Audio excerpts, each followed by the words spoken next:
నిర్మల్ జిల్లాలో కోతుల బెడదను నివారించాలని డిమాండ్ చేశారు స్థానికులు. ఖానాపూర్ పట్టణంలో కోతుల నివారణ ఉద్యమం మొదలుపెట్టారు ప్రజలు. ప్రతిరోజు కోతుల దాడుల ఘటనలు తీవ్రమవుతున్నాయి. పట్టణంలోని ప్రధాన కూడళ్ల మీదుగా మున్సిపాలిటీ వరకు ర్యాలీ నిర్వహించారు. అనంతరం కోతుల సమస్యపై మున్సిపల్ ఆఫీసర్లకు వినతిపత్రం అందించారు స్థానికులు. కోతుల బెడద నివారణపై అధికారుల నిర్లక్ష్య వైఖరిపై నిరసన వ్యక్తం చేశారు స్థానికులు. ఖానాపూర్లో ఉన్న ముఖ్యులు ప్రతి వార్డు నుంచి కదిలి వచ్చిండ్రు. కోతుల నివారణ ఉద్యమం కొరకు భాగస్వాములై వచ్చిండ్రు. దయచేసి అధికారులందరూ చాలా గమనించాలి. ఎవరము ఇళ్లలో నిద్రపోతలేము, భోజనాలు చేస్తలేము, స్కూల్ పిల్లలను స్కూల్కు పంపాలంటే మీదబడి కీరుతున్నాయి. ఆడవాళ్ళు కూరగాయలు అమ్ముకునే దగ్గర కూడా కూరగాయలు డైరెక్ట్గా ఎత్తుకొని పోతున్నాయి.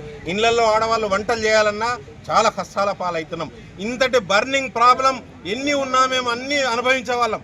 కానీ ఈ కోతుల వలన మేమంతా చాలా నష్టపోతున్నాం. దుర్లభమైన పరిస్థితి నెలకొని ఉన్నది ఊర్లే. పొలిటికల్ లీడర్లు కానీ అధికారులు కానీ స్పందించి వెంటనే కోతులను గనక బయట తరలించకుంటే మీరు మా వాడలకు వచ్చేది చూస్తాం, మీరు ఓట్లు అడిగేది చూస్తాం, మీరు ఎక్కడెక్కడ తిరుగుతారో ఏం చేస్తారో ఆ కార్యక్రమాలన్నీ మేమే చేపడతాం.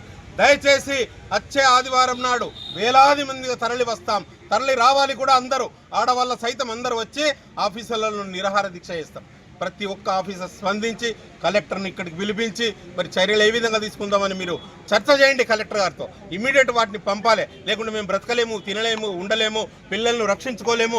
ఈవెన్ హాస్పిటల్స్కి కవర్స్ పట్టుకొని పోతే కూడా ఎత్తుకొని పోతున్నాయి. ప్రిస్క్రిప్షన్స్ మందులు అన్నీ ఎత్తుకొని పోతున్నాయి. అవి నానాలమైన సందర్భాలు కూడా ఉన్నాయి. దయచేసి ప్రతి ఒక్క ఆఫీసర్ స్పందించి మా బర్నింగ్ ప్రాబ్లం అర్థం చేసుకొని మమ్మల్ని చల్లటి దీవెనలతో కోతులను అల్లారు లేకుండా పంపండి.